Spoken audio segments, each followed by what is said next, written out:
গোপালগঞ্জে কেন্দ্রীয় যুবলীগের উপ অর্থ বিষয়ক সম্পাদক শফিকুল ইসলাম দুর্জয়ের বিরুদ্ধে একাধিক গুরুতর অভিযোগ উঠেছে। স্থানীয় সূত্রে জানা গেছে, শত কোটি টাকার মালিক এই প্রভাবশালী নেতা অস্ত্রের দাপটে এলাকায় ভয়ভীতি ও প্রভাব বিস্তার করছেন। তার মালিকানাধীন ব্যাটারি কারখানা এলাকায় রাজনৈতিক আশ্রয়স্থল হিসেবে পরিচিত, যেখানে কথিতভাবে জুলাই বিপ্লবের একাধিক আসামি আশ্রয় পেয়েছেন বলে অভিযোগ রয়েছে।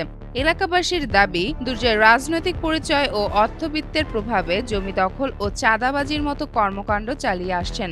সম্প্রতি বালু ভরাটের একটি প্রকল্পে মালিকের কাছে কয়েক লক্ষ টাকা পাওনা ছিল। সেই পাওনা টাকা চাইতে গেলে উল্টো ওই বালু শ্রমিকের বিরুদ্ধে চাঁদাবাজির মামলা দিয়ে হয়রানি করা হয় বলে অভিযোগ উঠেছে। তার কাছে টাকা চাতে সে আমার স্বামীর নামে চাঁদাবাজির কেস দিছে। আমার চাচা শ্বশুর তার কাছে তার সে জমি ছিল, তার ফ্যাক্টরি জায়গা, সে বলছে আমি জমি দেবো না। তার বাড়িতে যে তার অস্ত্র ধরছে, ধরে বলছে জমি যদি না দাও তোরে গুলি করে মারি ফেলবো। আমার চাচা শ্বশুর তার পায়ে ধরে ঝুলেছিল, কিন্তু তার কথা শুনিনি। সে জোর করে সেই জমি দখল করে নিছে, তার জমিতে বালি দিয়ে সেই জমি ভরাট করে নিছে। তার টাকা আজও দেয়নি।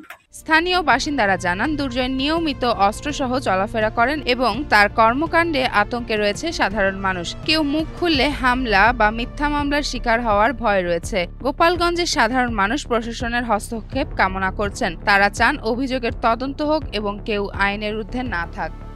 যেমন ফারিয়া, জনকণ্ঠ।